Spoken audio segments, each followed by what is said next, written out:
Welcome back to another episode of the Crawl Board Game Podcast. I'm Andrew, and you're probably asking yourself, where's Joey?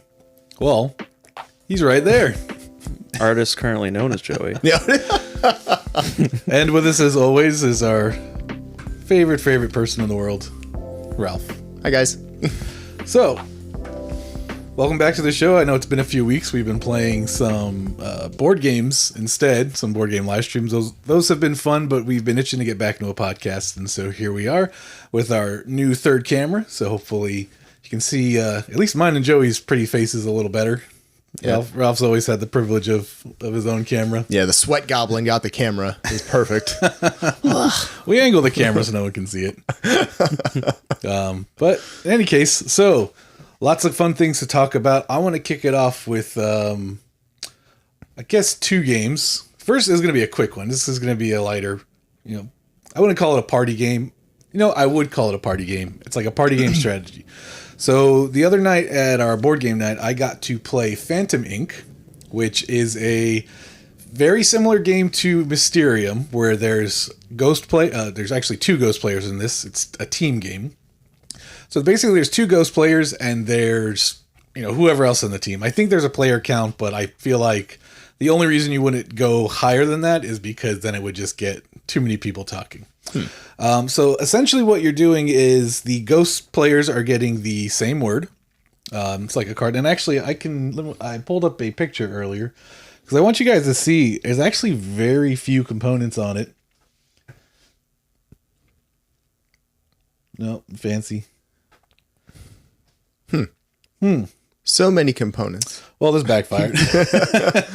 Anyways, so basically all it is, it's a pad of paper with two sides for each team to write on and a deck of cards. Now the deck of cards, each team's going to get a hand of 7. And on that team's turn, what's going to happen is the team's going to pick 2 cards, and on each card is a question. So an example of play would be, let's say this is from the game night. The clue word for the ghosts was pearl, right? And so this other deck of cards with questions, there's no correlation. Some of them are like wild, but let's say one of the questions you ask, where would you find it, right? Mm-hmm. One of the 2 cards that was given to the ghost. So the ghost will give back to the team the question they're about to answer, and then they'll take on their little pad of paper and they'll go one letter at a time, start writing a letter. So let's say, where is it located? And then my clue is going to be ocean. So I would write an O. Mm-hmm.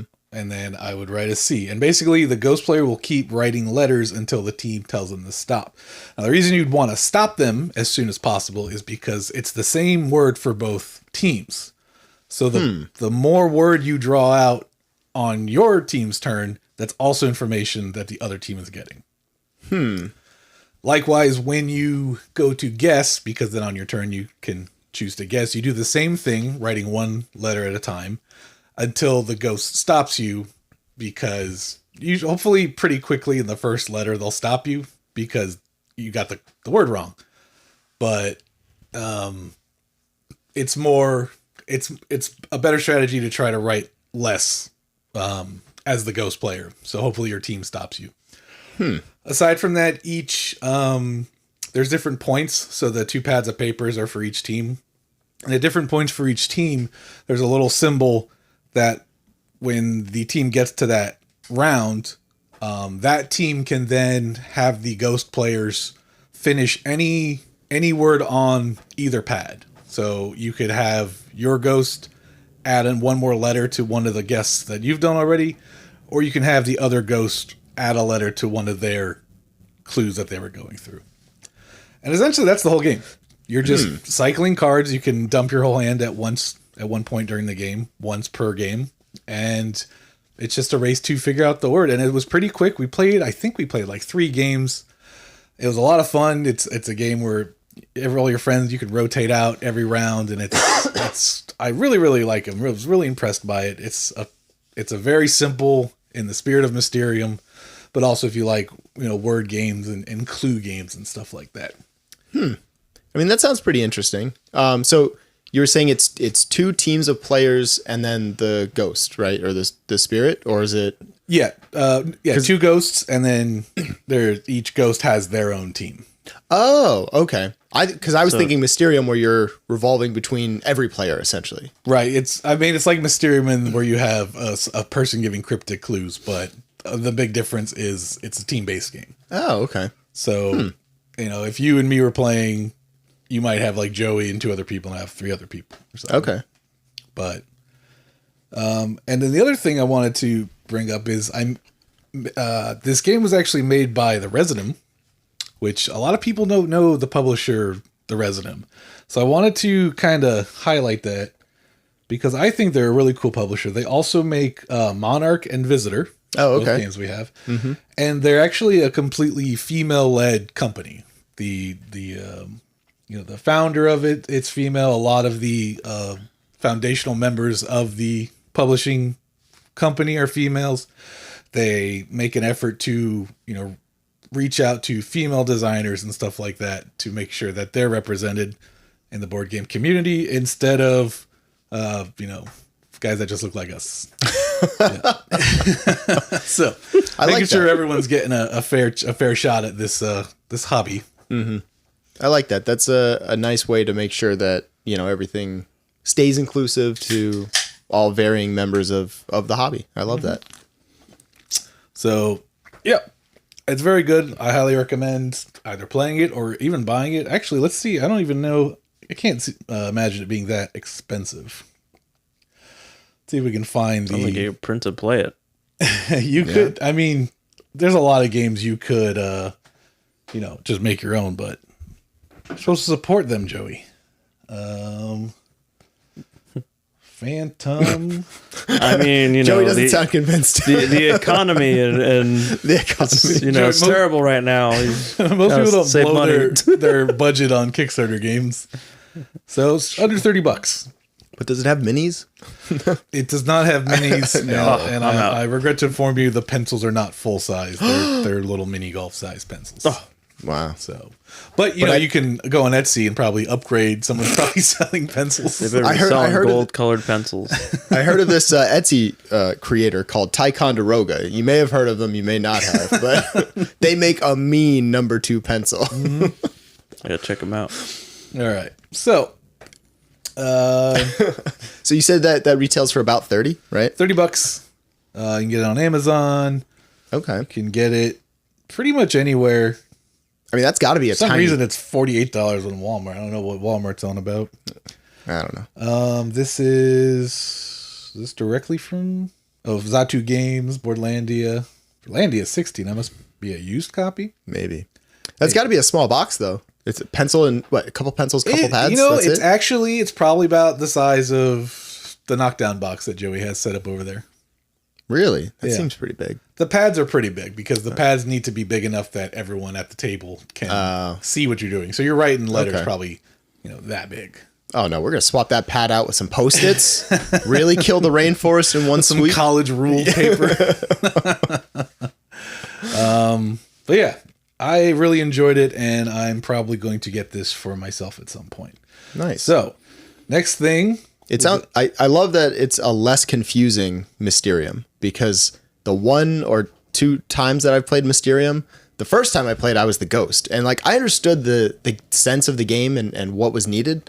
So I didn't think I would mess it up and I was way off. I think it was because how we tried to do table seating where we were assigning colors not based on the colors in front of people. It was some weird one-off mess that I'm very embarrassed about, but I remember that was the second or third time you ever came to a game night. Yeah, that one I think was at Inkwit.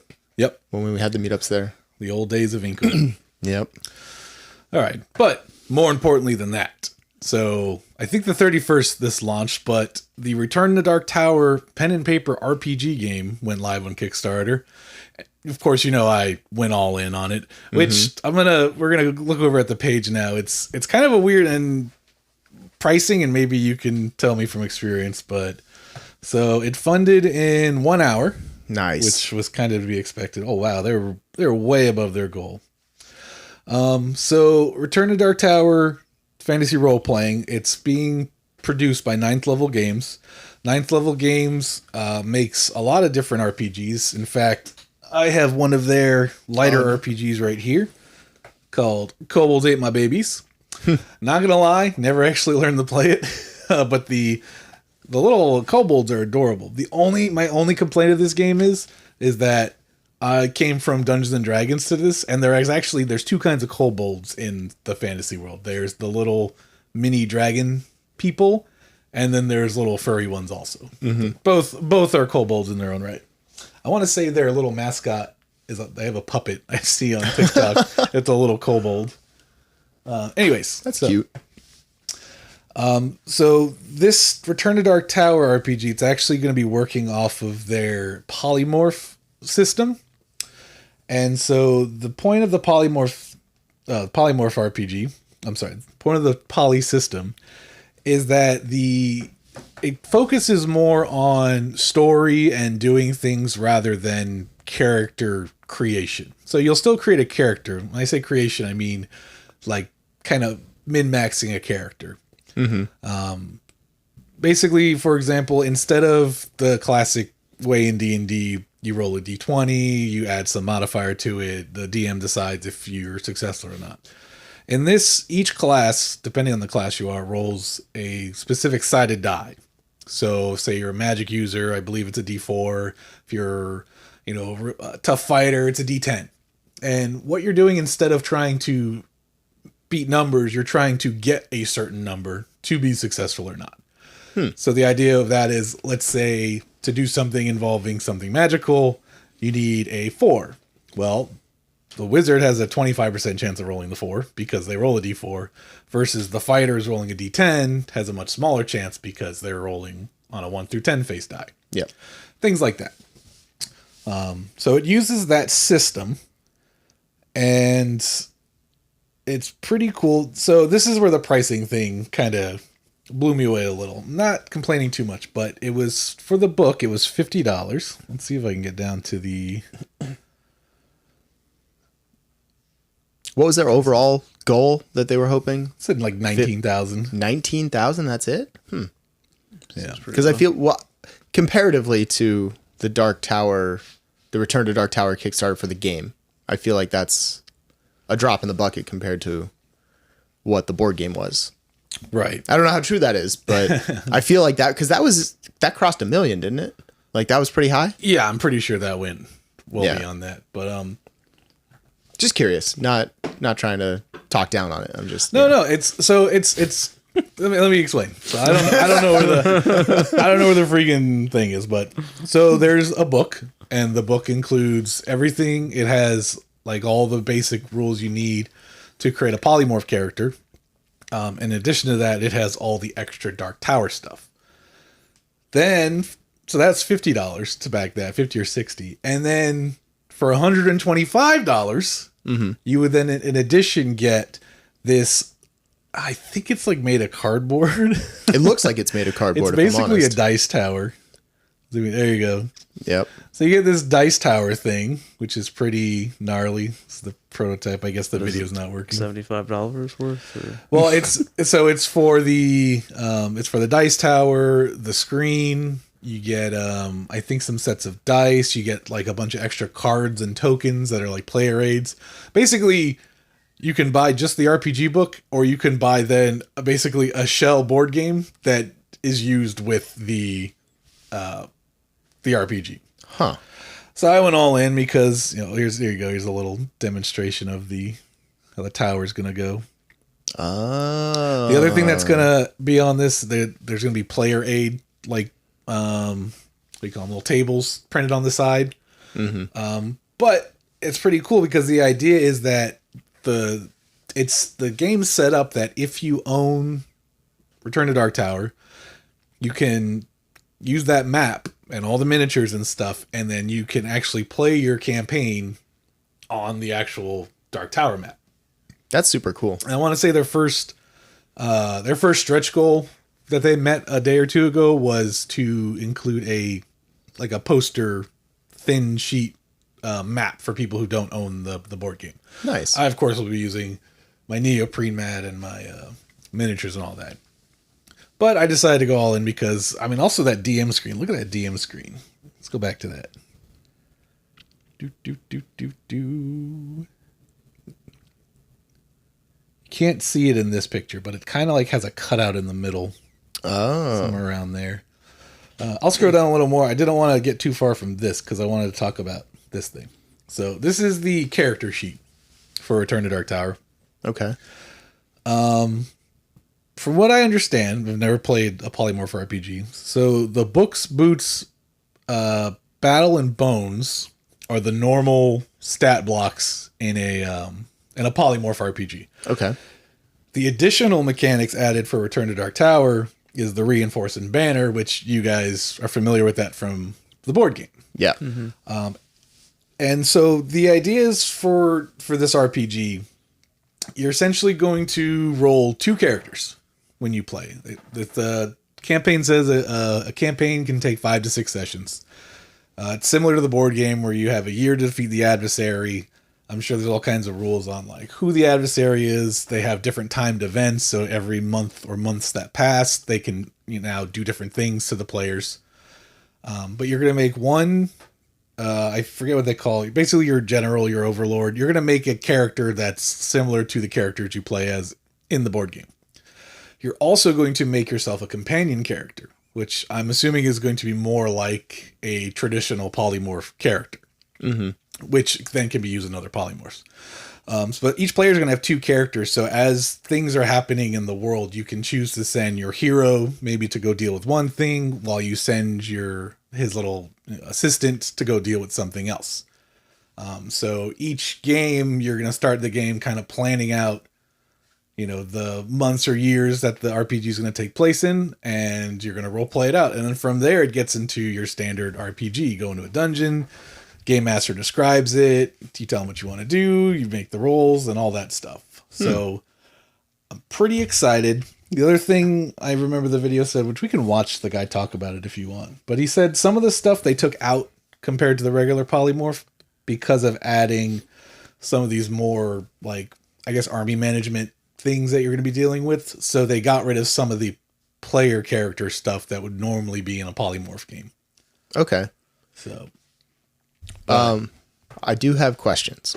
let him rip. So a lot of these RPG systems that come out, they're broken down usually into like a player's book, and a kind of not necessarily a whole book for DMs or, that aspect of it. Sometimes it'll just be a short snippet or a little bit of a few pages on it. But then they're also accompanied by like a campaign that'll come with it. Right. With this, it sounds like the system it's kind of established. It's already flushed out. Does this one specifically come with any campaign material? Yes, it comes with all the character creation, the rules, and it comes with an adventure. Okay. And then if you backed, I think, within the first day or 2, you're also going to get an additional adventure or something like that. But it seems like it's easy enough to create the adventures because really probably most of what the book's giving you is some adversaries, some events, and maybe some established dungeons in the Four Kingdoms world. But other than that, and then maybe that's a downside of the game because I don't know how much information's in the book. We're talking about a game from the 80s that had no story to a whole world built into a board game to now being expanded in an RPG. Yeah. I feel like it could go either way. It could be like, one of the beautiful things of playing Dungeons and Dragons is it's so rich in material because you're talking a game that's been in existence for 40 years. So there's regions and realms in the game that have been fleshed out for decades. Like everything's pretty established how those things work. Yeah. Now we're coming into new territory where, what is the Four Kingdoms? I guess this RPG is going to answer that. Yeah, and having an adventure that comes with it, even if it's not the most amazingly well-written adventure or what have you, it still gives you ideas of what the system's capable of. Like what cool things that you can introduce into your maybe made-up setting, or maybe you just want to, play the campaign or the adventure over and over again and tweak some small things. It sounds like there's a lot there wiggle room wise. So, just move some sliders, change some things, and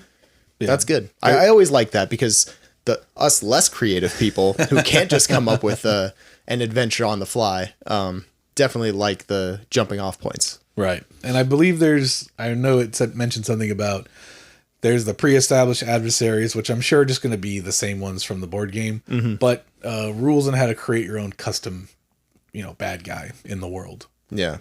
But it could be cool, like, because you mentioned like the book will come with adversaries and events, but I'm thinking back to the board game where the events, like one of the events was just you're creating this river of fire, I think it was, and it just now blocks off an entire portion of the board. Like, I thought that was pretty cool. So I'm sure there'll be all kinds of tomfoolery like that as well. Yeah, we'll definitely have to run through something with that. Have you DM us? How about you, Joe? You ever play an RPG, a pen and paper RPG? I played once. It wasn't my kind of thing, just because it didn't feel like, I don't know, maybe it's just the DM in this particular case, but like a bad DM can make a bad game. I wasn't really feeling. I was kind of bored. I was I need like hard rules to understand what I can and can't do, and it's kind of like up to interpretation, and I don't know. It's too open, I guess. You weren't. What were you? Do you remember what you were playing? I was pretty sure I was a cleric. I mean, what what system were you playing? You're playing 5th edition, 4th edition? Pretty sure it was. I don't think it was D&D. It was Pathfinder. Pathfinder, yeah, Pathfinder. I would think Pathfinder would be. Well, I guess when we say it's fleshed out more than some of the other systems, it's still an RPG at the end of the day. So yeah, I got you. I mean, like that's the hard part. I like RPGs, but yeah. And to your point about the rules, there are rules for stuff. The problem is, are you really going to take the time and learn every single rule up front? Probably not. And I think that's most people is you find out along the way, maybe you stumble, you misplay it, and then you correct later. Right. But, I think actually something, what's the edition that had all the very like nitty gritty rules in D&D? That was 3.5. And then they switched to 4th, and then that's what birthed Pathfinder, because there were people like, no, 3.5 is good, it just needed these tweaks, and then another group of people built Pathfinder, and a lot of it's heavily based off of 3.5. Okay, so the rules would have been there in Pathfinder, most of them. Yeah, so, but maybe you just need a better DM. I will say for RPGs though, I think bad players ruin a game more than a bad DM. Because if you have a bad DM and you have like good players and experienced players, it'll still be fun. If you got the best DM but you have just a bunch of like dickhead players, there's no way it can work. DM's outnumbered in that case. Yeah. But anyways, I think that's it for my last Dark Tower thing. So, did you guys have any more questions about the RPG? No, there's more. Do you want to watch any of the videos on it? What does the guy talk about? I know we said it was like 3 minutes long, but what does he talk about? He's just giving a quick overview of the game. We can watch it. It's literally what do you say? It's 20-minute long. I think it's 3:11, something like that. Hi, I'm Chris O'Neill. We don't have to watch it. He basically just gives an overview of the game. Yeah, if you gave an overview, then I think we covered it. He probably did it better because he, designed the RPG. Yeah. How many days are left on this Kickstarter? So that way, if anybody at home wants to... 20. I think 20, yeah. 20 days to go. Yeah, so there's plenty of time. If people are interested, they could still catch the video and decide whether they want to pledge and go from there. Yeah. Okay. Plenty of days left. Plenty of stretch goals to still be unlocked. So... I might never even play this. I like to think I'm going to play it. I'm going to make sure that you get to play it. I will be your player. I'll be down to try it. You want to DM though, right? You want to... I mean, I don't necessarily want to, but I will. I mean, usually... I'll probably be the one who has to do it. Yeah. Because otherwise, I'm going to get all this crap and be like, oh, here you go, Ralph. Learn how to... You never DM'd ever in your life, but... I did 2 times... It's 2 different sessions, and then it fell apart because of COVID. But yeah, it was the COVID. Yeah, started COVID because you're DMing.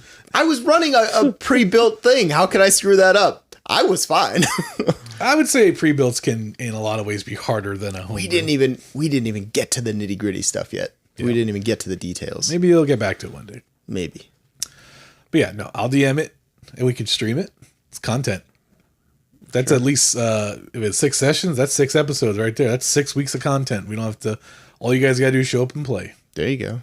All right. Now, did they mention? I'm assuming these are like typical D&D sessions where it's like a couple hours, or did they say anything about time frame because it has a year mechanic with it? They didn't clarify like per session. Okay. So I think you're probably right. I think you could assume a session is 2 to 3 hours. Okay. Maybe 4 hours on a good day. Okay. Definitely got to start early then. Well, I mean, I'm not staying up till midnight. Look, you can just leave your air mattress It's here. a work week. No. Just leave your air mattress here when you move into your fancy house you just bought. And then on those for 6 weeks you got to sleep here every Thursday night. Joey will sleep Slumber here too. party. Yeah. Joey will keep you company. Yeah, sure. You don't have work tomorrow? Yeah. Exactly. Screw it. So, all right. But all right. So my last rant, my last bit of RPG or Dark Tower ranting. I am the Dark. I'm calling. I'm the Dark Tower guy on TikTok. Yeah. I'm claiming it. Anybody out there who watches our TikTok channel. Last thing. So I don't know how I missed this. Probably because I never go on Twitter. But a week ago, Restoration Games tweeted this out. So they're Not you. they were. Oh, Thanks, Tweeted sir. this out. They tweeted this out. So they reopened their backer kit to send more copies out. I think if you scroll up, like they sold out pretty quick again. Yeah. But then I saw this, that they're doing another expansion. So they're not saying much about what it is. If you go to the backer kit of it, I'll just read this. The expansion hero playtesting. As you know, we've been working on a new expansion for the game, tentatively titled Covenant. We've done some playtesting with the brand new mechanics it will add to the game, but the expansion will also include 4 brand new heroes. We'd like to get some wider playtesting. Oh, and then, yeah. Fortunately, I tried to sign up, and nope. It's too late. Could have been a playtester. It's okay. I'll get him next time. But Tell them you're a local. Email them. Be like, hey, Restoration Games, fellow local Sunrise, Florida resident here. I'm standing outside your office. Yeah. You never know. Maybe they have like a little local group that if you are a part of, like, you know, maybe that's an extra incentive for them to get even better, more direct feedback than waiting for people to email reply or video calls, or, you know. I feel like the cool thing in the board game industry to do is to like live in Florida but never hang out in Florida, South Florida, because like what Dice Tower's down here. I guess it makes sense that their conventions in Orlando. It's a little more centralized, easy to get to, but you know, I think South Florida is ready for a real board game convention. So we have Flamingo Con, which is still kind of a smaller convention, more just getting together and playing, but I could see that blossoming into a proper, you know, big production convention like Origins is happening right now. Something like that on that level. Maybe even Gen Con level. But you know what you do? You bring them in the winter. You know, that's how you get them. It's like, you want to come to South Florida in the winter? That's yes, true. you do. That's true. Everyone we talk to is somewhere Midwest. Yeah. Exactly. It's perfect. But yeah. So 4 new characters, some new mechanics, which I haven't even tried the expansion that I have. So I'm like, I need to get moving before this thing comes up on the Pledge Manager. I'm excited though. I didn't really care for the 2 expansion characters that came with what's it called? Something Alliance, Allied Forces. I don't know. Whatever the expansion's called is it came with 2 characters and extra mechanics to play in the game. And the one character is like a witch, so she's basically a modified version of the Orphan Zion, but like sacrifices warriors to do her abilities. And then the other girl was, I guess, similar to the Warlord, but instead of having like more general advantages, you could like drop the strongholds down and then your teams could use the stronghold as an advantage. And if you were in it, you could unlock an ability that was 2 advantages. And you could like scoot them around. So that was kind of cool, but I don't know. I didn't enjoy it as much as the base characters. I think the Spy Master is the best. The one Joey always played as. Yeah. The base ones were pretty cool. There was some really good synergy with, I guess I did. It was the Spy Master. Did I play that one? First game we played, you were the Rune Hunter. Cowboy. There was crazy synergy with my ally in that one. My companion. Oh, crazy synergy. Yeah. Really I think they did it on purpose because the first scenario is to get treasure, and that's the assigned ally for that mission. And so, it worked out. Yep. But definitely, I do feel like when you play Return to Dark Tower, like, for the number of players you keep adding, you should go in order. Like, you should, if you're playing one player, you should be the Warlord, so they can actually, fight on their own. Then you should add the Scion for skull management. Then you should add the Rune Hunter for, a lot of items getting dumped out. And then the Spy Master seems to be like, the perfect 4th player. Almost like out in Root, how you go in order. Yeah. Same thing. I recommend that. Because then the Spy Master can copy everyone else's ability. So in a full game, you have 3 different banner abilities to use instead of your own. And they move fast. And they just they're like just the cleanup crew. They really are. It seems like, you have your 3 hero types, and then the Spy Master is just like, the cleanup crew on the back end, like fixing everyone else's mistakes when they mess something up, because they can teleport and move far and do all kinds of stuff. Double up on reinforcements. Yeah, that's the best ability, is to activate buildings twice. But yeah, go back and watch our 2 live plays of Dark Tower if you haven't seen any gameplay yet, right there on our YouTube channel. But that's it for me on my Dark Tower tangent. So let's go to Joey or Ralph. Who wants to take it away next? I guess I could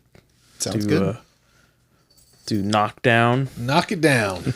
So this is Knockdown. I should probably have not done this, but Joey was napping off screen. Yeah, I was taking a snoozer. So this is Knockdown, Awaken Realms game, and this is more. Awaken Realms has they have their heavy department where they make the crazy expensive, tons of components, smash everything in a giant box, but as much crap they cram in there as possible. And then they have like Awaken Realms Light. So it's like a separate department, and they do the lighter games. And this is the first one I backed from the lighter game. So it's like a little tiny game, and it was meant to, it's called Knockdown. And the idea behind it was to create, if you can take an arcade fighter game and put it into a board game, how would that look? And that's what they came up with, basically. So the idea here is you pick a fighter, kind of like a Super Smash Brothers or something. It's definitely Smash Brothers. It's definitely Smash Brothers. There's 3 different volumes, and they're basically 3 different maps too. 3 different arenas that you can face off in. But more generally, the whole point of the whole thing is it's 2 players. You pick a person to fight with. You pick an arena to fight in. And the idea is to just inflict enough wounds to the other person and knock them down so they can't recover. And it's a best of 3 series, basically. So you get 2 knockdowns. Out of the 3, you're considered the winner. And how you get knockdowns, technically, there's 2 different ways to play it. When you get these wounds, you get like these little cubes. Like the darker cube is the heavy wound. The lighter color is the light wound. How appropriate. Yes. The light wounds are easier to heal. The heavy wounds don't heal. They generally stay. But you accumulate all these, these cubes as you take damage. And there's some cards that inflict the knockdown effect. So if you inflict the knockdown effect on somebody, they basically have 10 seconds to take all their damage markers, and they have to build a stack. Which I find ridiculous in this game. In the 10 seconds. Yep, it's and bad. And you do it in 10 seconds, you stay alive, and you heal half of your light wounds up. Rounded up or down, I forget, but whatever. So there's that way. But they also provide a variant if you don't like stacking or if you think you're not going to make it. They provide 3 dice instead, and all you have to do is roll the dice, and if you get a higher number than the number of cubes, it's considered that you stayed alive, pretty much. I feel like I would prefer that way. I feel like it's more fair that way to use the dice. Oh, you have not known stress if you do not play with those tiny cubes. Oh my god. But I think it adds to the fun of like counting down and having somebody like, oh god. I guess it's because it's 1 versus 1, or it's like Smash Brothers 1. where like 4 people are playing at once. I don't think that would work. No. I guess it could actually. Think about it. It could because you could just maybe pick who you're attacking. Like remember how when we were talking, me, you, and Geiger about just extending a very long board with all 3. Yeah. Just have separate people start kind of equidistant throughout how big an area you want, and then I don't know, give some benefit to a person who's sandwiched between 2 people. You know, if you're on the outside, it's you either get a penalty, or if you're on the inside, you get a bonus or something. You know, you could probably do it.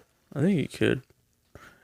Yeah, if you put the Nemesis one in the middle and you have the other 2 on the other side, because the Nemesis one has those technical corridors you can go to the other end. Yeah. And it kind of makes it like a little teleporty thing. You could definitely do that. Yeah. That's kind of fun. I want to play now.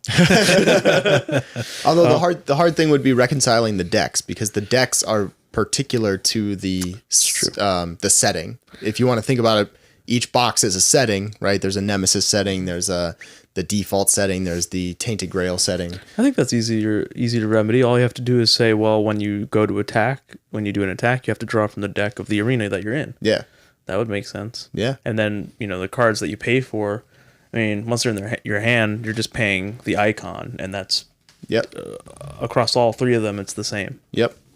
So it could work like that. It could be cool. That would be very cool, actually. So you said there's 3 sets out now. This was a Kickstarter. We actually talked about this many, many months ago, back when we were an audio only show. We had talked about it coming out, and so what's your verdict on it now that you've gotten to play it? It's fun. It's a nice, it's not as in depth as obviously the other games that they put out, but it's a nice short game with a lot of depth to it, despite its, because you're trying to combo. When you're trying to combo, you're trying to make sure you get the right cards, but getting those cards, you want to also pick ones that do damage in the initial thing. So there's like kind of like a strategy to it, and also not even to mention like your character's position in the arena. Because sometimes there's like hazardous areas that you could be stepping near. There's range. So like if you're long range, I remember when Ralph was playing against Geiger, he had a long range character and he had like an ability to teleport.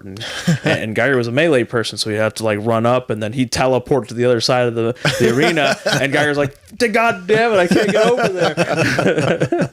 Yeah. But then his character has an ability to negate damage because he's a tank. So it's like, you can throw all the damage you want on him, but he can negate a lot of stuff.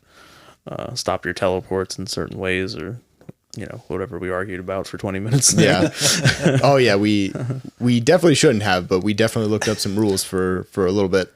So yeah, there was a lot of depth where I was like, this should be easy, 10 minutes to be done. It takes them like an hour. I'm like, this is not how it's supposed to go. That was primarily, I think, me and Geiger didn't realize how hard the stacking of those cubes actually would be. Yeah. Like, we looked at our piles and saw 8 cubes and thought, yeah, we could do that in 10 seconds. No. Yeah, I was literally running out of cubes. So I was like, I had to borrow from the other games. Everybody had he had like 20 and he had like 20. I was like, why don't you guys KO each other? No, I don't want to KO him. He'll do that easy. 20s, I could put those 20 blocks, and then he went to knocks him out. Yeah, I think I tried to stack 5 before the 10-second timer was up, and I drastically overestimated how easy it would be to stack stuff. So with that in mind, it's a super quick game. It's just, depends on the players. Yeah.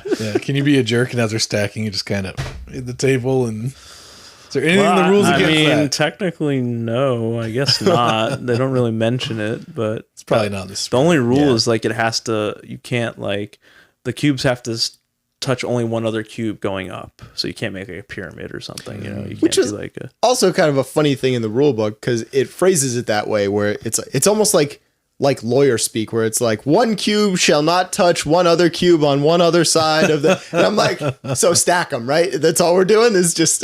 Yeah, well, they don't want everyone. You gotta get that one friend who's like, well, you're stacked, guys. It's just a 4x4 cabin, log cabin style. yeah, exactly. Yeah, my other question was, so, all right, so it held up to your initial thoughts, Kickstarter wise. Is there any plan for more sets, or are they just kind of waiting for more Awaken Realm IPs to catch up, and then they can? I definitely see them doing that. Get a Great Wall set. Ooh, that would be cool. That could be cool. Yeah, because they have like generic one. This is like the generic one. Nightwing in the front. I guess these are just generic characters. It's IP completely irrelevant from any other IP. Yeah, pretty much. It's its own little IP, and it's in like this cool little arena. And then you have the volume 2 is Nemesis. So you have the Nemesis characters. You have I think the Captain, the Scout. Mm-hmm. Yeah, Captain, Scout. And then one of the aliens, the name is Puppy in here. So, and then Puppy can give you contamination cards, just like in the Nemesis game. So it's really feels like a Super Smash Brothers with their own IPs. Yeah, I want to play as the egg from Nemesis. And then of course you got the Tainted Grail, you got Maggot, you have the Lost Knight, and then there's the Mist Bearer, which is like a creature you'd fight in that game too. And the other cool thing is that it's not just the fighters that are in the game; it's also the arenas. The arenas have their own rules to each one of them, so which makes it super cool. So like for example, the Nemesis one has technical corridors in it, so you can basically hop around through those technical corridors, and you might take some damage. The Tainted Grail one, there's like a light at the ends, and you're kind of forbidden to go into the ends. And then as the light shrinks, there's less and less space until ultimately there's only one space that's free from damage. And then if you're outside of it, you're taking more damage. And it is literally the center space. It's there's not room for two people. It's one person. It's a one person space. Once it gets down to the final, it's kind of like, you're coming down to like it's sudden death, basically. Yeah. That's what it looks like. It's almost like in the horror movies when you start to see lights from far away go out and then it gets closer and closer. Yeah. But like that on either side of you. I thought that was a cool. I was going to say like Fortnite. It's really cool how they incorporate the theme in all of these though. Like the contamination cards or the light mechanic from Tainted Grail. Those sound very, very Super Smash Brothers. Yep. Yeah. And then you have to play with the deck associated with that arena that you play in. And the deck of cards changes what's in them. Some abilities change because of the arena. And the other cool thing is like they give you like these tokens that are kind of like pick random tokens. You have 3 for each of the arenas. You have all the characters have their own like mystery token you can pick. So you can kind of randomize like, okay, I give you 2 characters unknown. I get 2. I just pick 1. Same thing with the arena. And also the skills. Same thing with the skills, because all the skills are kind of different. Skills like a passive effect you have throughout the game. You actually get 2, but you start off with 1. When you get knocked out, you can activate your second one. So it becomes harder to knock someone out a second time because technically they're a little bit more powerful. You knock someone out, they get an extra passive for the next round. So it helps somebody who's losing, basically. It's cool. Yeah. Good catch-up mechanic. Mm-hmm. Yep. It definitely it definitely had the feel of a fighting game, and I really liked that a lot. Yeah, they're very good at thematic games. If it's supposed to be a fighting game, it feels like it. They really try hard to do that. Mm-hmm. And also, side note, like this is the box, and like literally this is the bottom of the box, and this becomes you put it in here, it comes like a little diorama, and that's the arena. That's luxury. That is. And it really is. Play on these are the spaces. They also have little expansion characters that are like in like you know, if you have an expansion character with the miniature and like some cards for like certain games, this had the same thing. And they had the little business penguin that's from Etherfields. So That's what I'm most excited about. Not Etherfields, but the business penguin. the business penguin. Just the penguin. Just the penguin. And each character has like 2 different classes you can be. There's a back and a front. Like you can be the globetrotter with the penguin or the gentleman. And they have different so cool. abilities. Gentleman penguin. He has a thing where he has like he has briefcase tokens that he throws at people, and they do different effects when you flip over the token and see what kind of effect it gives. And then he has like combos where he would, depending on how many briefcase tokens he has flipped over or used, he has like some bonuses and stuff like that. So each character has their own like kind of way of doing things. I know a lot of the Tainted Grail characters have like a lot of tokens, like potions and things like that they use. Nemesis has a lot of like the human characters have guns. The alien has contamination cards they throw into your hand, and they're useless, and the only way to get rid of them is to heal the alien player. Yeah. So it's really very interesting in the different characters you can make. Yeah. This is Play with. super portable for if you're taking it to like grab some beers somewhere or grab some food somewhere, anywhere, like, because usually you have a box and it's kind of just in the way. You have to set it aside. But this actually uses the box, which I think is super cool. Yeah. And then that just frees up a bunch of table space. Yeah, but I've seen Joey bring Nemesis to a dark bar. He doesn't need a. That's because he puts all the other stuff on chairs and in his backpack, and you know, Joey finds a way on top of the brew equipment. Yeah, Yep. Joey's definitely finding a way. Knocked a few things into the beer before. Yeah. Probably tasted If something. you get a little plastic alien in your beer, that was Joey. Sorry. Surprise. Why is this slime marker in my beer? I don't know. Gives it the authentic slime taste. Yeah. Was that Futurama with Slurm? It's basically Oh, yeah. just Yeah, Slurm. the guy's Slurm. slime. Yep. You too can be contaminated. You just need to draw a certain item to heal yourself. I like it. Awesome. Well, Very cool. with that being said, Here's some more other cards. Real fighting moves too. Look. What is that? I can't even see. Oh, that's like a big punch. Well, if you can't see, they can't Low see. punch. what discipline of fighting is Yeah. big punch a move you learn? I think it's down B. That's the low punch. Is There's that? high punch. Thigh punch? High punch. Oh, high punch. Yeah, it's just a guy smoking weed and Kidney punch? kidney Fruit punch? Fruit punch. Want a fighting game of all the food mascots. That's the next. That would be cool. The next logical step in. Well, they did the Nickelodeon one recently, right? Nickelodeon. Super Smash. Oh yeah, It's I basically saw that. Smash Brothers, but with Universal and Nickelodeon IPs. Universal. I know there was a Cartoon Network one. I hadn't heard about the Nickelodeon Yeah, one. I've But seen. what I'm my thinking brother was of playing it. is a long time ago. You're talking about a video game? Yeah, it was a Yeah. video game. Okay. Because I know the Cartoon Network one was a long time ago. But Nickelodeon, that could be cool. This is a It recent one. was, yeah. I saw my brother playing it. He was playing a Shaggy. But specifically, it's over 9,000 power Shaggy. Like the meme of the Shaggy thing came out, and now in this game, they just leaned into that meme, and so Shaggy is like a freaking Super Saiyan in the fighting game, and like Nice. flies around, his eyes glow. It's crazy. I think Batman's in it also. A lot of characters that really shouldn't be interacting at all or in Yeah. that game.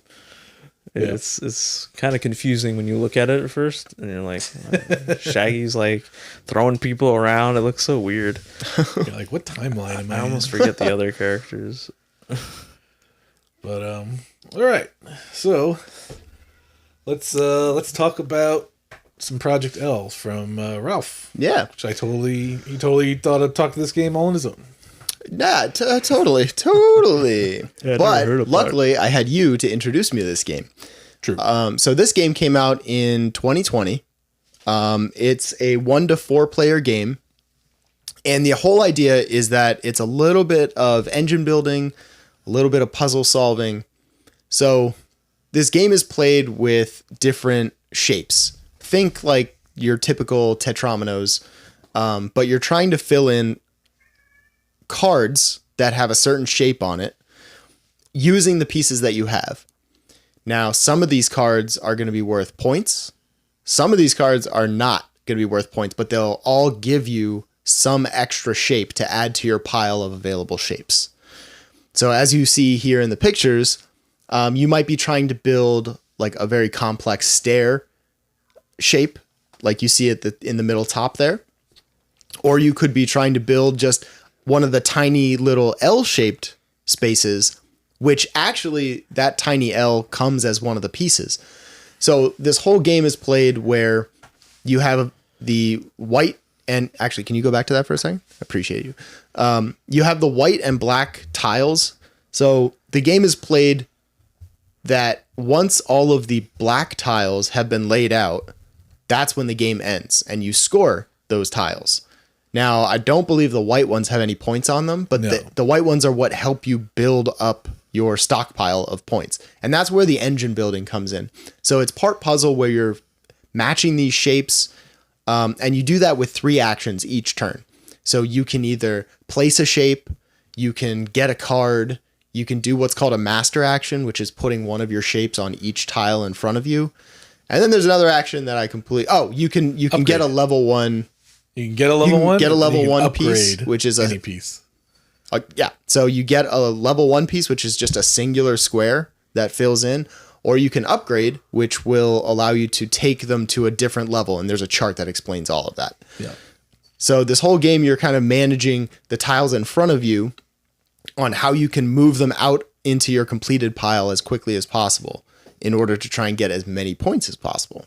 Super short game. I loved this game. Yeah. I didn't think I would like it as much as I did because I thought, oh well, it's shapes. You're taking actions. Is it because I described it as Splendor with shapes? Is that what you did, turned you and off? I'll be honest, I don't know if that's accurate.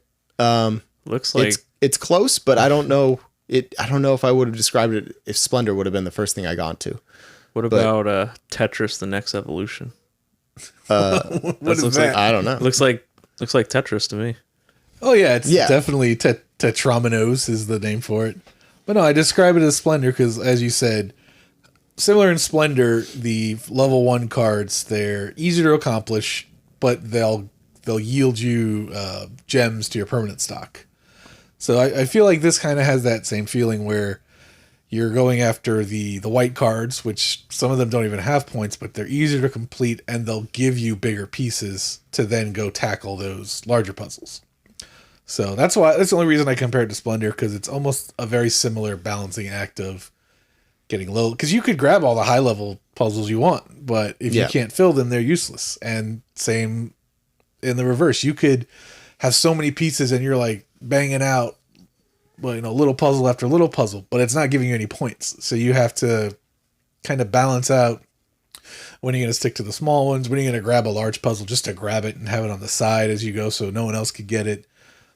But that's the only reason I compare it to that. Yeah. And Splendor's a game a lot of people have played, so it's easy for them to draw that. Now that you've explained all of that, I see it. I definitely see it because there is that balancing act of switching from getting up and going to just cranking out all the different pieces that you can complete. So yeah, I agree with that now that you've convinced me. But yeah, I really love this game. Again, it's super quick. You can really breeze through a game in probably 20, 30 minutes if you're trying to explain it. I think that the actual playtime says 20 to 40, but if you've played one game, I mean, it's super easy to latch on to. Yep. Yeah, I mean, there's not much more to say about this. It's just, it's as simple is short games. Yeah, I mean, it's as simple and as fun as it looks. Except for yours. I'll ruin that in a second, but I was trying to find. I know there's some expansions for it, but I don't know what they are. I think they mainly just add more pieces and more puzzles. So Splendor had expansions. Splendor had expansions Splendor had. I think they had one expansion that was like 4 expansions in one. Yeah. Yep, I got it. A game like Splendor, and even like this, like I really like it, but I don't feel the need to go beyond the base game personally. Yeah. Like if you absolutely love this game and you want the expansions, by all means, get the big box. I think Game Trays with Z, I think they make a custom insert for Project L to fit all the expansions and stuff in one, which is pretty nice because then one of the downsides of this game physically is because there's so many pieces and you have to unbag them all and make little piles. Last time we played, I used some gamer trays to hold them all. So to just pull, a tray out of the box with them all kind of separated by level and stuff, that'd be pretty cool. Yeah. But no, I agree that going beyond the base game probably not needed, because to me this is super lightweight. Yeah. Super lightweight. Very. So to me this is a game where maybe you're just hanging out with some friends and you're trying to just kill some time, or it's at the end of a night of a bigger board game, right? And you're just you're still sitting around talking, and it's super easy to set up and pick up. That it's not a game that you would be like, all right, let's plan our game night around this. It's the filler game in between the game night, which, every collection needs a game like that. Yeah, absolutely. Or a good, we deal a lot of first timers though. It's a great, what's your experience in board gaming? It's Monopoly and Sorry. I got a game for you. Yeah. And it's because it's the little Tetris pieces. It's a familiar thing. Mm-hmm. It's you're only introducing a person to a few board game mechanics that are not, they're really simple. If you play board games, might be a little foreign to people who don't play, but the shapes make it digestible very much. And so I love Project L. Mm-hmm. But so if that's all you got to say about Project L, we're only at 59 minutes. So that leaves me a few minutes. I did have one more thing to talk about. I didn't know if I was going to have time. Oh, you have all the time. Okay. So as maybe some of you know, I have been obsessed with brass. No. No. Yeah, never heard of it. Never heard of it. We played, we got original brass quite some time ago. It's right here on the shelf. We actually only played half a game, and actually Ralph and Joey and our friend Tom, we played half the game. We didn't make it all the way through. My fault. Some people were not having a good time. It's some me. People. I am some people. I am the people. It wasn't unwarranted. There's kind of some janky things in the game. It's a lot of rules up front. There's phases that, you get taught about a mechanic that you're going to get taught it in the 25-minute rules explanation, and then you're not going to see it for another 30, 45, an hour. Yeah. Which is, in game design, that's not very good. But nonetheless, it's still, a treasured game by a lot of people. But then a few years ago, a lot of people might know Brass Birmingham, Roxley Games, they did a Kickstarter where they made a sequel called Brass Birmingham, and they also made a reproduction of the original game as is, which is a cleaned up rule book and the updated components and board to match. But I finally got my hands on a copy of Brass Birmingham recently. At the time I was looking to get any copy of Brass, that's why I ended up with this old original copy, because it was out of print already that fast, and I think they were going for like $150 for Brass Birmingham, because they were just, so many people wanted them. But that was during COVID time, so obviously some time has passed, and I finally got a copy and I got to play. And I wanted to let you guys know it's 100% worth coming back to, and I want to point out some of the main differences real quick. The biggest relief of this versus regular Brass.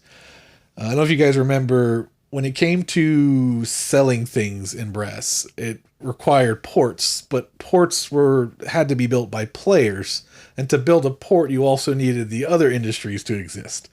So it was a lot of people kind of waiting on each other, which was a huge pain, and we were all inexperienced, so we didn't know what to do. Everyone's kind of clueless together.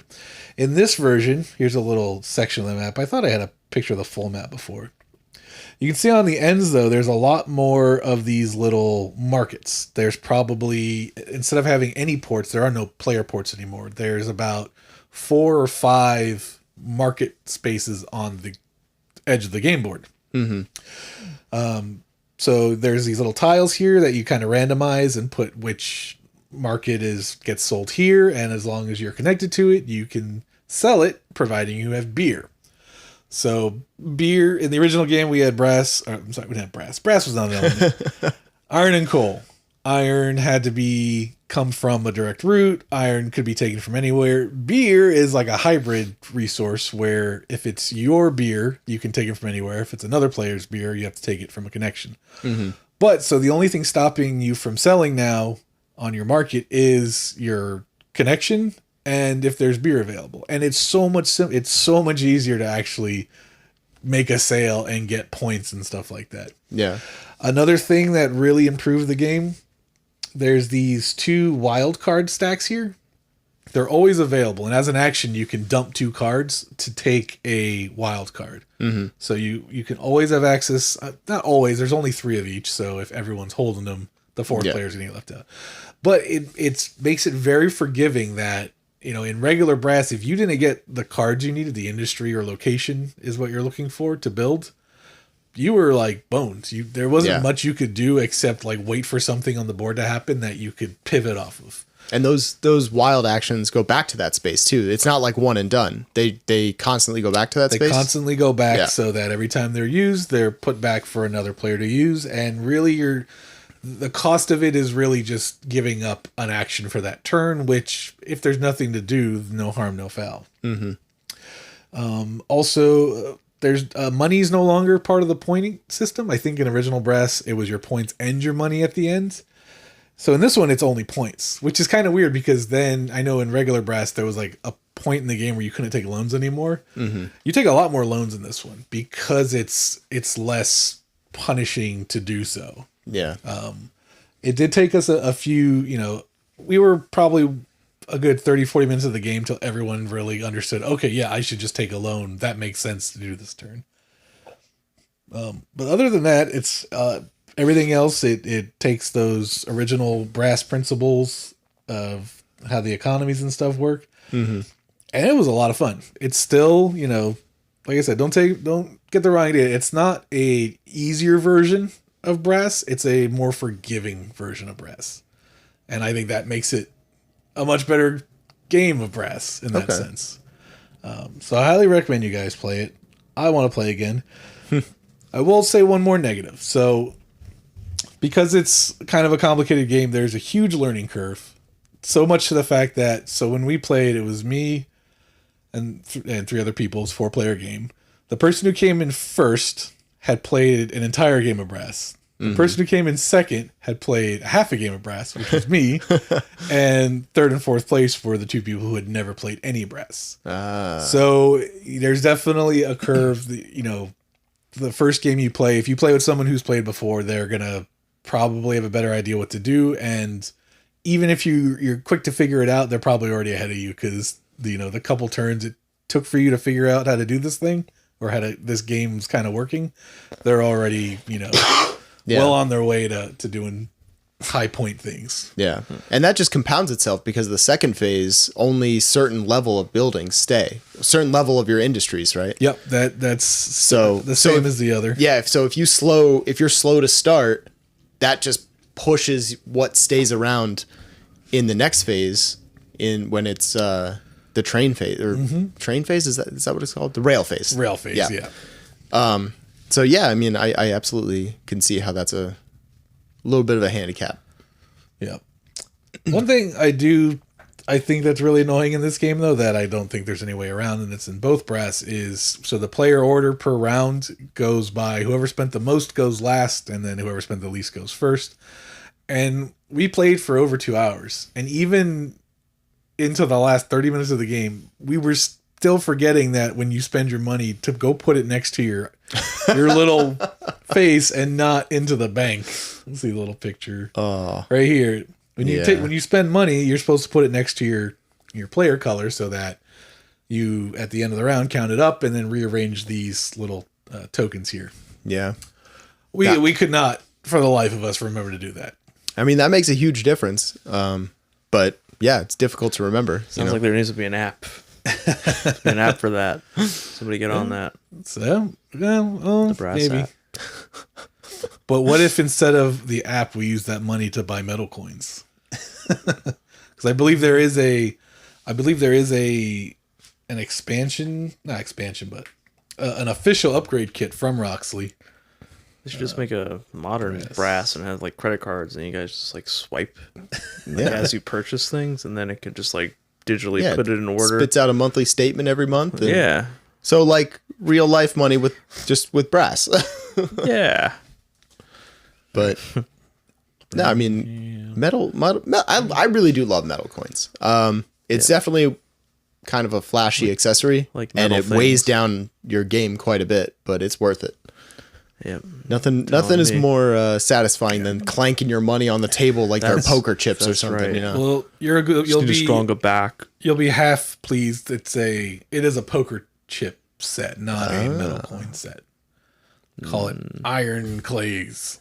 I mean, just find a currency that has a great exchange rate and get real some other country's money, and then It's like 100,000 rubles. yeah. Sorry, these only come in paper. What? Paper money. Money's just a phase, guys. Yeah. This is a trend. We'll be out of it in no time. Once we join the Federation. I want to play with Zimbabwe dollars. No. I have 100 million. It's only worth $1. You don't want to go there, Joe. I don't think Kickstarter ships to Zimbabwe. Well, maybe they do. That's true. What do I know? Probably going to cost you a fortune, but Yeah.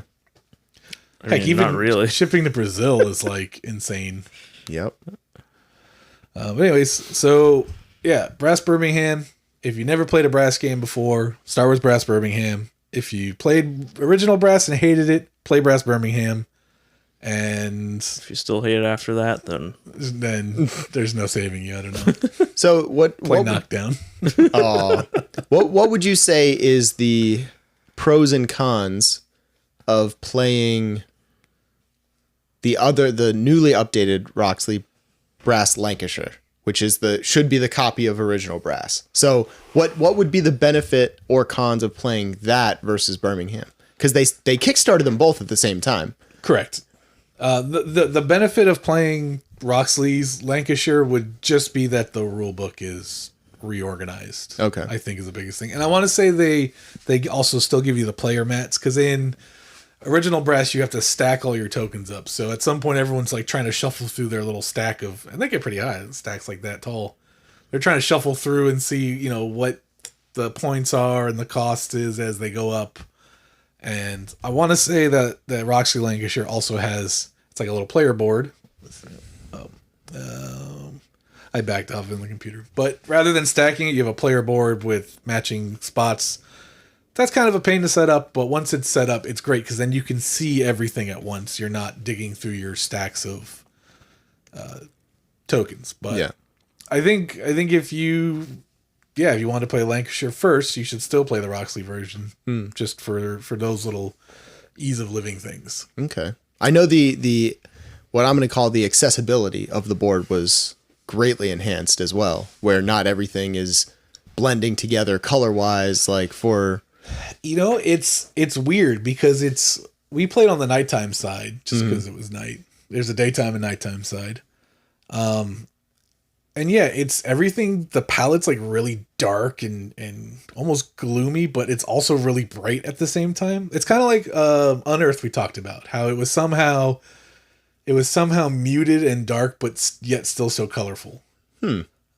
Same thing for Roxley's production of Brass. Everything you would think at first glance like everything's dark, but you can see everything at all times. nice. I don't think anybody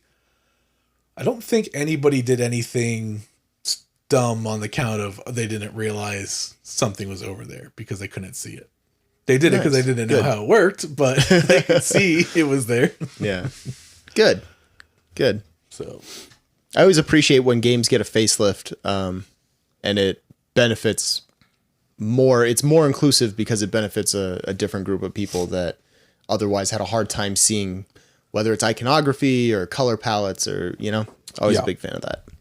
So Or hell, when a game just gets remade and it kicks out some very racially sensitive things that it had in it in the original. I'm also a fan when those things get booted out too. yeah.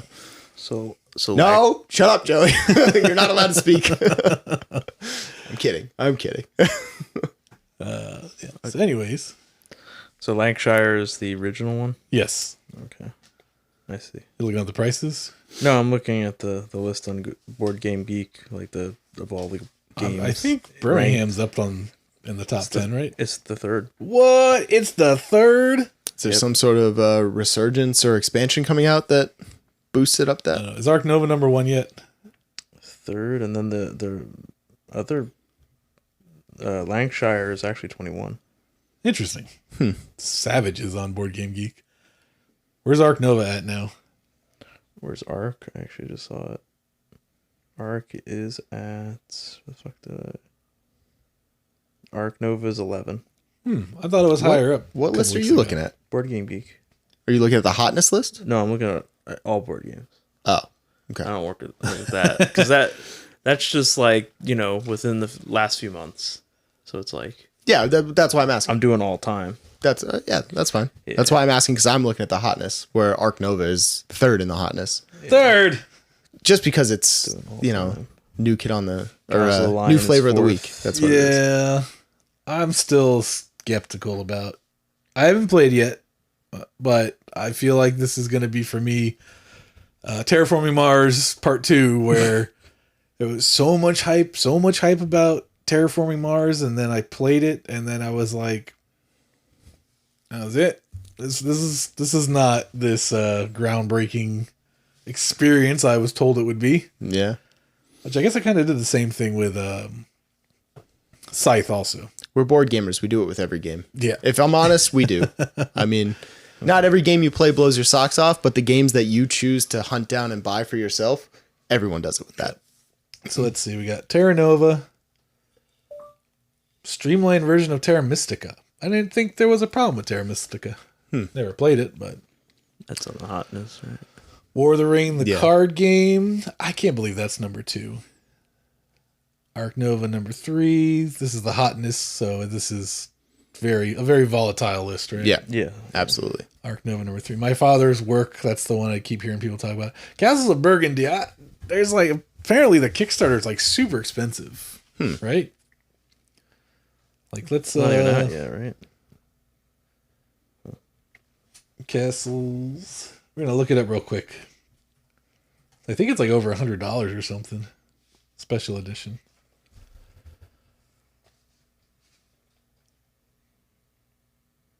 Oh, hey, Tainted Well, that's Grail not gonna be the 7, special 83, edition. That's cool. Is it not out yet? Oh, is it because I got to be on Kickstarter? Well, the board game, the burgundy colored box is not the special edition. That's just the original. Oh, it's on GameFound. Oh. So maybe that's why, is it? Yeah, Oh. it's got these crazy sculpts and the coins and this, and look how fat that box is. So give Awakened Realms a run for their money. Jeez. $2 million, 16,000 backers. Oh. Scroll up. It is Awakened Realms. Oh, No money ran for. let's take a regular board. How can we bloat and oversell charge for this game? I know just the company who can help with that. Wow. Jesus Christ. Oh, what else? Let's see. We got him. Dice Towers is all over it. Board Game Geek. So that explains the high Kickstarter and probably minis that somehow come with it. These things. Oh, that's not worth it. It's not worth it, I man. don't think so. Those little castles look cool, but It's probably going to come with a bunch of This is neoprene? Is that neoprene? Probably. that's how many layers? Quadruple layered board. Damn. God damn it, I'm in. Never seen a board layered so much. Wait, meanwhile, at the Awakened Realms office, sir, how can we charge more for a board? 4 boards in one. Get them to buy as many boards as they can. It's only 4-player game. 4 boards per player for a total of 16 boards. Jeez. How much of that one board are we using? Just a smidgen? Just a little cutout? The board's an integral part. Now you put shit on it and that's it. Yeah. And then you forget about it. I mean, all these boards and tokens, no wonder why the box is so fat. It's a huge... Where's the price? Joey, how do I find the price on GameFound? More castles. Wow. Stackable castles. You want to put stackable turn order? This is T order. This is T order all over again. Man, see, Eric Lane comes up with one good idea, and Awakened Realms. This is a special edition? This is the special edition. I guess you get a lot of stuff. Oh, here's the pledge manager. All right, so they're teaming up all-in's together. $100. Classic. Wait, No minis. that's like a $11 difference. Why wouldn't you just pay the extra $11? Oh, wait. What does that say? Classic. Classic. Is it- classic pledge number? Classic version of special edition without miniatures. It includes all unlocked non-miniature stretch goals. Yeah. Oh shit, they got the sun drop. It seems worth it for. Oh, I bet they do. Yeah. It seems worth it for the $11. Freaking Sundrop. You didn't invent Sundrop. You did a wash on a miniature. You just figured out how to do it at a factory level. You know what? Joke's on you, Awakened Realms. Sunkissed was already taken. They don't know that in wherever they live. Damn. My goodness. Look at these freaking guys. Yeah, this is going to be excess to the max. Like, this is insanity. Triple part. Awakened Realms, we have a gun problem in this country. We don't need your flashy board game distracting everyone from the issues at hand. Get out of here. Joe, are you gonna back it? But what if it's a sun-dropped gun? I'll go have these. It's not an original game, so they're working together with the Soul game, so I don't really care. With who? With what? It's Awaken. Wait. Awakened Realms and the people who did the Dark Souls game? Is that what you were saying? No, it's Awakened Realms and Ravensburger are teaming up together to craft a refined experience that will elevate Castles of Burgundy. Refined experience. It's like, hey, we have this game. You've got those minis. Let's put them together. Yeah, pretty much. Oh, wow! All right, so we got a few minutes. What would be the most ridiculous joint reprint of a game with Awakened Realms? Ooh. Monopoly. Just real hotels. Just real friggin' fucking like giant like sculptures that are unnecessarily detailed. The wheels roll in the car and sun dipped and you know. All right. The money is like sun dipped in 3D. The money actually has a little strip in it like real money when you hold it up to the light. That'd be awesome. All right, hear me out. So, for how much of a production Gloomhaven was, imagine that team up. Oh, geez. So Gloomhaven's already top tier. It's got, gorgeous minis for the player heroes. It's got gorgeous artwork for the standees, for the monsters. Imagine the team up to make all the monsters minis. And the terrain pieces. And the terrain pieces and all of that. That could be I like a trifecta. It's Awakened Realms and then also, what is it? GameWorks or Dwarf Fortress? That's a video game. What's Cephalo? Yeah. No. Well, Gloomhaven, Awakened Realms for the minis and then the terrain people for D&D. Yeah. I can't remember what their name is. I know what you're talking about. Yeah. Imagine that mashup would produce the most expensive game that you've ever seen. It would have to come with a shelf. It would come with its own fourth partner IKEA rolls in. It would come with a sun-dipped calyx. It would. Oh my god! You know what? Put me on the mailing list. I'm interested. I don't know if I can afford it, but I'm interested. Oh, jeez. That was only the first unlock too. It was that quad board. The quad board. Oh, jeez. They're like gingerbread houses. It kind of does, right? The name of that company is going to bug me. I'm gonna have to Google this real quick. The only thing is, I could say, which if you're gonna get it, because someone was talking about it in the board game Discord. There's a 6-pack of games you can get, and doesn't say it's limited to retailers. So Dwarven Forge. I was kind of close. You were close. Well, oddly enough, with Dwarf Fortress, which I was way off. I thought. We go back to the goals. I really should give the computer back to Ralph. I'm terrible at this. That's all right. Yeah, I'm over it. I'm just sad that you plugged in the mouse and never used it. Oh yeah, I don't have it. I don't know where it is. it's underneath the. I can't see over this knockdown arena in front of me. This pitfall of Gotta death, knock me out if you to will. get some vision. All these brothers of Smash. I just Brothers of Smash. Is it this? the band name taken.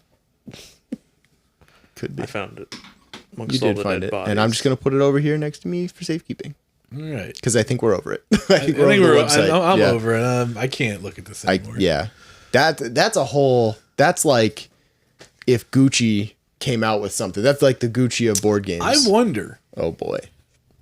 My tinfoil hat on. Uh-huh. I feel like every other episode I have a conspiracy theory. What if Awakens Realms is like taking a huge hit on this to try to get more publishers to switch over to GameFound off of Kickstarter? I mean, this. So as far as I know, this is Awaken Realms' first game found. Like all of their other stuff has been on Kickstarter, right? Yeah, I believe so. Well, I don't know why I looked at you. Joey's the Yeah. expert. Joey's our star witness. Yeah. the first thing I think they put on GameFound was... Why am I drawing a blank? You high? It was... No. It was... You sleep deprived? Damn, what the hell is it called? It was the friggin' Exploration... ISS Vanguard, I think was the first we just thing. came across the art book the other day. Oh yeah. Yeah. Where? Well, You gave him like an extra art book or away. something Oh, yeah. when you gave him Ether Fields. Did that come out, by the way? ISS Vanguard? I backed it. I'll get it. Oh, okay. It hasn't. I haven't really heard a lot 'Cause about it, actually. I like the art style and it interests me. Yeah. I meant to follow up with you about that. That game, I got that game with the intention of totally playing that alone.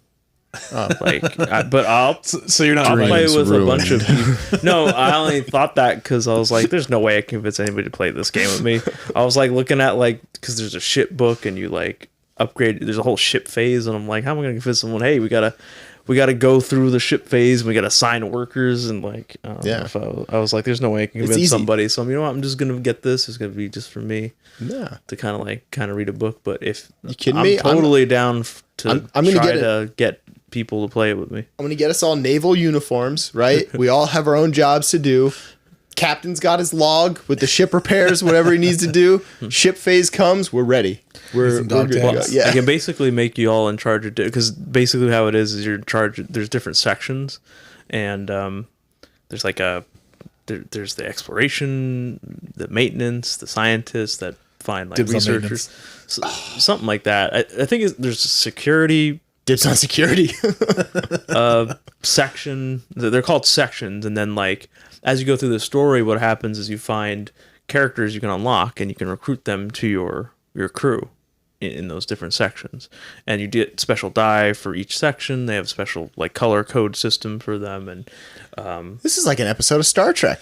yeah, This is the minutia of Star Trek the that theme everyone behind wanted. it was that it was like kind of like Star Trek, or you're just on a ship and you're exploring either planets or looking for like upgrades to upgrade your ship and make it faster, or and find alien species, and I'm in. sort of like Can you sleep with the aliens in Star Trek fashion? I'm not sure. Maybe, I guess. Maybe if you get a crew member that's very strange, they could perhaps Or charming? Yeah. they could perhaps find a life form on another planet and see if the DNA mixes. I guess. I don't Permission to knock boots, Captain. It's for science. For science. I'm in the science section. I need to do this. It's for my character. know. A character from the I wouldn't security do it. My wing has character died. would.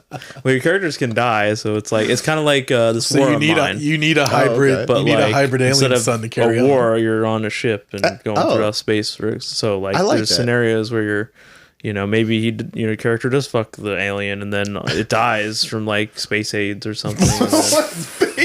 And then, there's like a morgue where you put all the bodies and it has like what their accomplishments were before they died, like had sex and got AIDS and died. He was the real explorer. He gave his life to figure out how to get new DNA. Oh my god. I'm down for this game. You've only just convinced me with every word that you've said. Let's go to the page because I was making up a lot of that crap. Let's find out the real stuff. Do you need is the keyboard plugged in? I can it is. help Everything out. should be working. Can you actually Do that. Okay. It's not a Kickstarter. It's a GameFound. It's on the website we're already on. Okay. Yeah. So Can you point me to the direction of the search bar? Oh wait, I have the mouse. No. I'm handy capable. You got it all, man. But where is How do you get out of here? Just you click that. There you go. Type something. Ooh, look at that table. I think that'd look good in your dining room, Joey.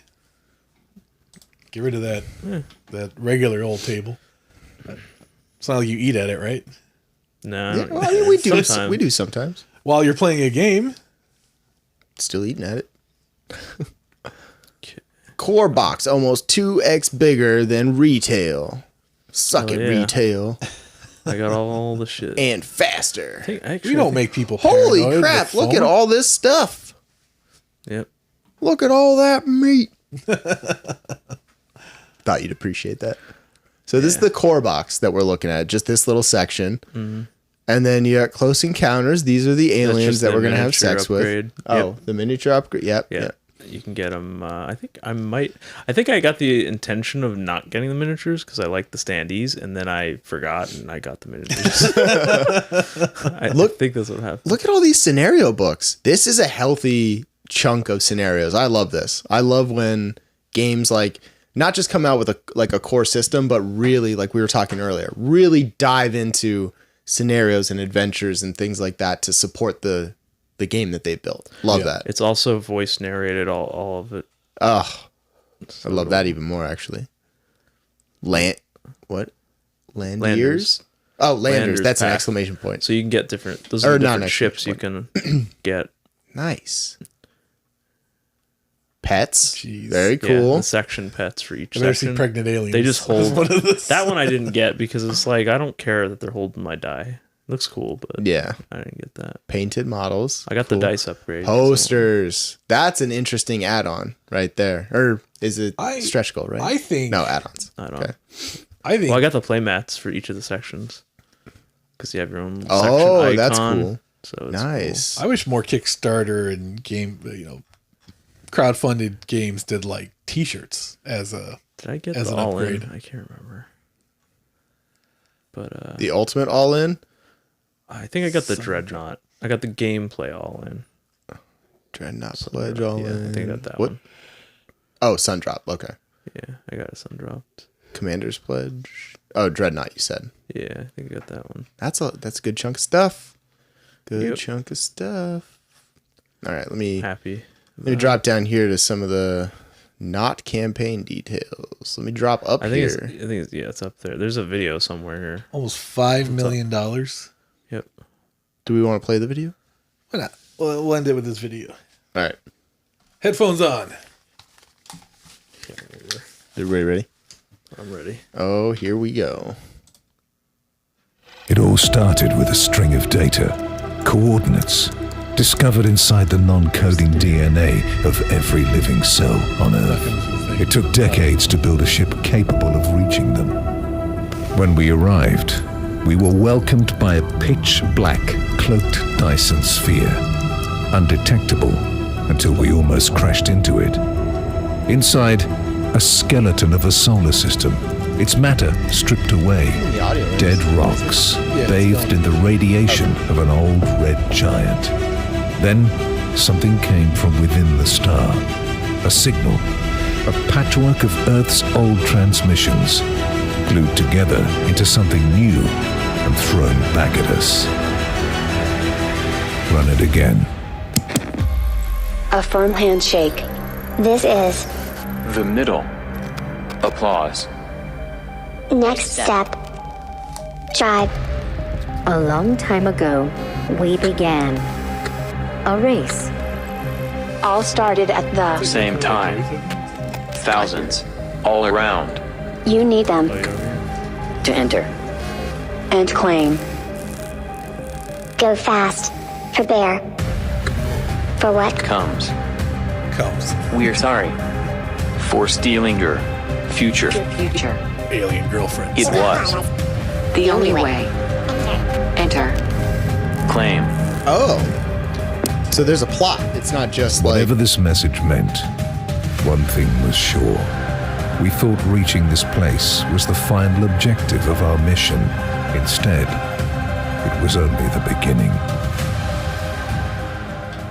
Welcome to ISS Vanguard, a cooperative board game that puts you and other players as the leaders of the first human deep space exploration mission. Each player controls one of 4 sections: engineering, security, recon, or science. That was When on the planet, all your major interactions are represented with dice rolls. You can always choose which dice you want to roll and how many of them, letting you manage your risks. Failed rolls can result in dangerous hazards and other consequences. Interact with many points of interest on the planet, exciting locations, curious artifacts, alien life forms, and more. Use special abilities, action cards, and gear to modify your rolls. Progress through branching card sequences and story interactions. These may include vivid dialogues between the crew, research notes, audio logs, and more. The optional voiceover app with music and special effects takes the immersion to another level. Refresh your dice by either consuming supplies or discarding one of them. Complete exciting missions modified by different planetary events and gather new discoveries along the way. Your crew members can rank up on the mission, gaining access to new types of dice and cards. However, awesome crew members Like can there's also special become sleeves injured to or level. die due to dangerous events and other, even worse threats. When you finish your planetary exploration, fly back to ISS Vanguard to begin the ship phase. Ship phase represents everything that happened on ISS Vanguard en route to its new destination. Play through the ship book, a unique component with beautiful cardboard dividers and many card holder pages. Here, all rules are always in front of you, while instructions on card slots remind you of their functions.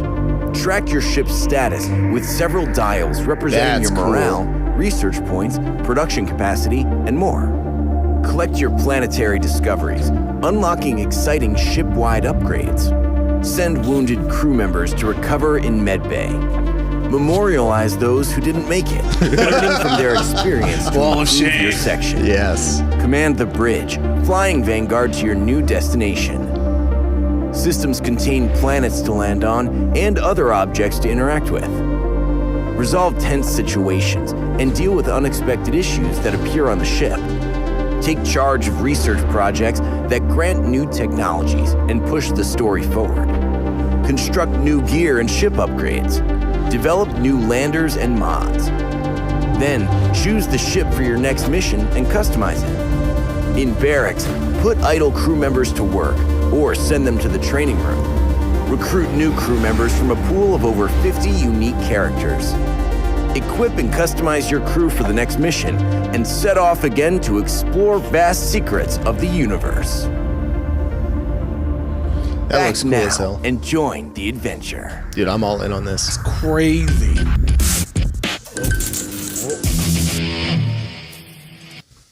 Yeah, there's a lot going on there. That's cool as hell. So you're down to play it? Yeah. Start doing it on Saturdays or something. That video made the ship phase seem a lot more interesting. Like, I thought it would be a lot of like writing and nitty gritty, but like, I love the mechanic of like moving people through stages of the sleeve for like medical attention and training, different like not stations, because that's a different term, but like different areas that you can have for the various characters. I thought that was so cool. Yeah. I'm in. All right. Down. I'm in until the planetary exploration turns into ether fields, and then I'm out. Then I'm out again. Call me when it's ship phase. You have my bow. Yeah. Except that I feel like in this one it looks like it's okay if somebody dies. Like, I mean, you might be like attached to a specific character, but it's not like the end of the world. Like, you just go recruit another person. Yeah. Although I noticed that there's only so many slots for each section Yeah. in the memorial wall, so I wonder what that's all about. Like, is there? There might be dividers behind it. Oh, okay. So you have more bunch of pages for plenty of dead people. Ah. There's 50 people, so plenty of room for the dead. It would be cool if there was a risk, though. Like, you can only die 3 times in that section, and then something else might happen, or something detrimental where, you know, nobody wants to work in a science lab if the scientists keep dying, you know? maybe I don't know. something Could like be that. cool. We'll find out. That sounds awesome. I mean, once that character's dead, I don't think you can get like another like Bob. You know what I mean? So they're kind of always dead. Yeah. It's like that's the loss, I suppose. You think it's set up where like there's a lot of board games do campaign games where it'd be easy to like drop a player out and add a player, depending on the day of the week. I see that because you can, like they said, you can put idle crew members to go do something else. So like if you didn't show up, I'd just say like, all right, security didn't show up this week, so I'm gonna make them go do some other thing while I'm playing something else. I put them in the ship slot, right? And well, wouldn't somebody else have to play the main level of the 4 with the dice rolling and stuff? Somebody would have to control it.